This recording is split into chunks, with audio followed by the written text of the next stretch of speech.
देखिए फ्रेंड्स, आज बनाने मुझे भटूरे, क्योंकि बच्चों की डिमांड है कि भटूरे ही खाने हैं। और जब थाली सजी हुई भटूरे के सामने आए तो दाल चावल सब्जी रोटी कोई खाना पसंद नहीं करता। और बच्चे तो विशेषकर भटूरों के लगे हुए होते हैं, छोले भटूरों के।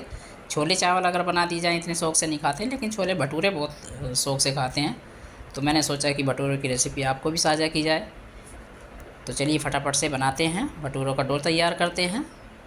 देखिए 2 कटोरी मैंने ये मैदा ले रही हूँ यहाँ, और मैदा मैं छान रही हूँ क्योंकि छान के यूज़ करनी चाहिए, क्योंकि कभी कभी गांठें हो जाती है इसमें, और काफ़ी दिनों रखी रहती है तो कीड़ों का भी नहीं पता चलता। तो छान के कीड़ों का भी पता चल जाता है और गांठ भी निकल जाती है। तो हमेशा छान के यूज़ करनी चाहिए कोई भी चीज़। देखिए बिल्कुल साफ़ सुथरी है, वैसे कांच के डिब्बे में रखी हुई थी। तो 2 कटोरी मैंने मैदा ले ली है, और आधी कटोरी मुझे लेनी है ये सूजी। सूजी बारीक होनी चाहिए, मोटी वाली नहीं होनी चाहिए भटूरे बनाने के लिए। और आधी चम्मच मैंने नमक डाला है, क्योंकि थोड़े नमक अच्छे लगते हैं। और 1 चम्मच मैंने डाला है ये बेकिंग पाउडर, और इसको सूखे ही मिला लेना चाहिए, क्योंकि अगर हम भिगो के मिलाएंगे तो फिर कहीं कहीं मिलेगा, इसलिए सूखे में मिक्स कर लेने हैं अच्छी तरह से। और 1 कटोरी डालनी है ये दही। ये फ्रेश दही है, थोड़ी पतली दिखाई दे रही है आपको। वैसे हल्की सी खट्टी भी चलेगी, क्योंकि अगर खट्टी होगी तो कम टाइम रखना पड़ेगा जो हमें डो बना के रखना है। लेकिन कोई बात नहीं, फ्रेश दही है तो इसमें पानी की ज़रूरत नहीं है, पतली है वैसे भी। अगर फ्रेश दही जमाते हैं तो थोड़ी सी पतली होती है, ज़्यादा थिक नहीं होती है।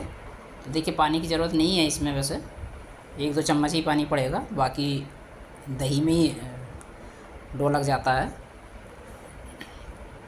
देखिए बहुत हल्का सा पानी ले लेना है, 1-2 चम्मच ही, बाकी दही से ही डो लग कर हमारा रेडी हो गया है।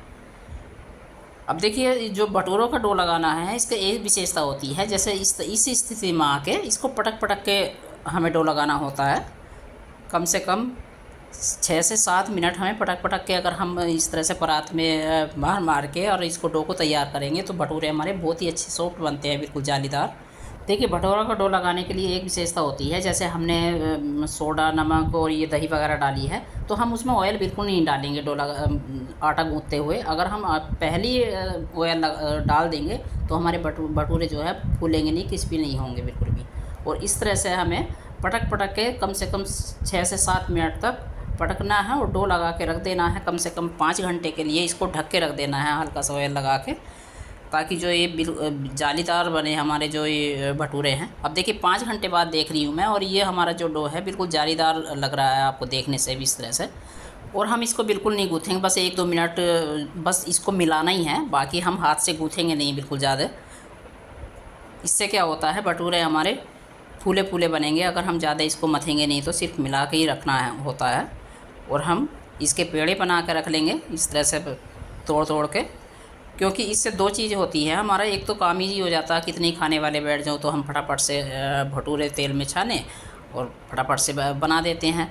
और इसको थोड़ा सा रेस्ट भी मिल जाता है, जैसे हम पेड़े बना के रखेंगे इसके, थोड़ा सा ऑयल लगा के हाथ पे, और इस तरह से गोल गोल बना के हमें रख लेने हैं, ताकि हमारा काम भी जल्दी हो जाए और हमारे भटूरे भी फूले फूले बने।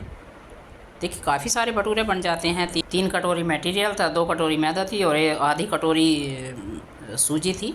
तो देखिए इस तरह से बना के रख लेने हैं एक प्लेट में, और इसको 10 मिनट के लिए हमें थोड़ा सा ऑयल लगा के ऊपर से और छोड़ देने हैं। या तो कोई कपड़ा ढक सकते हैं, या थाली या परात ढक सकते हैं इसके ऊपर।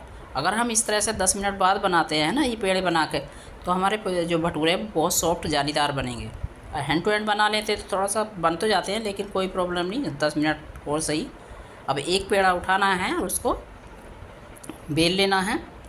देखिए इसमें एक ही विशेषता होती है, जब हमने पटक पटक के हमने डो लगाया था अपना, तो इसके यहाँ विशेषता होती है, जैसे हम बेलन से ये बेल रहे हैं तो इसमें बिल्कुल भी सिकुड़ नहीं रहा है। वरना जो अगर कम टाइम के लिए हम रख देते हैं तो बस हैंड टू हैंड हमारे बेलन के साथ आ जाता है और सिकुड़ जाता है, लेकिन बिल्कुल भी नहीं सिकुड़ रहा। बहुत आराम से बेले जा रहे हैं, बिल्कुल जितने भी हम लंबाई चौड़ाई इसकी रखते हैं, जितने बड़े बड़े। अब देखिए देसी तेल चढ़ाया है मैंने, क्योंकि मैं घर का तेल होता है तो मैं घर के ही तेल में बनाती हूँ, कभी भी रिफाइंड में नहीं बनाती हूँ। इस तरह से हमें छान लेने हैं प्रेस कर करके हल्के हल्के हाथ से।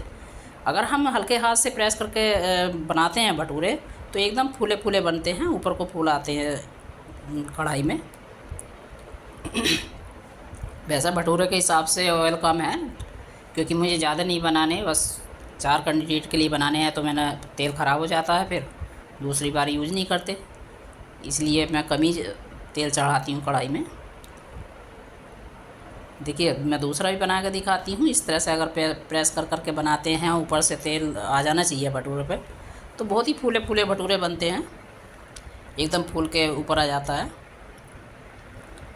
और सबसे मेन चीज़ डो लगाने की होती है। अगर हम इस तरह से जैसे मैंने बताया डो लगा के बनाते हैं तो बिल्कुल भी कभी भी बना सकते हो, कोई प्रॉब्लम नहीं होती है। आँख बंद करके भटूरे बना सकते हो, फूले फूले बनेंगे, बिल्कुल जालीदार। देखिए कितना फूल के ऐसा आ गया है कि पौने पे भी नहीं रुक रहा है, इतने फूले फूले हो जाते हैं।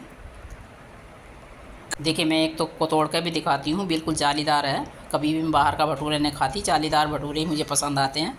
तो चलिए जब हमारे भटूरे भी बनकर रेडी हो गए, छोले भी बने हुए हैं, तो सुंदर सी थाली लगाते हैं, क्योंकि खाने में प्रेजेंटेशन भी बहुत मायने रखती है। जब सुंदर सी सजी हुई थाली काले काले छोलों के साथ और फूले फूले भटूरे के साथ सामने आती है तो मुंह में पानी आ जाता है। चलिए अगर आप भटूरों की ये रेसिपी पसंद आती है तो आप वीडियो देखकर बताइए कमेंट में कि आपको मेरी रेसिपी कैसी लगती है। मिलते हैं अगली वीडियो में।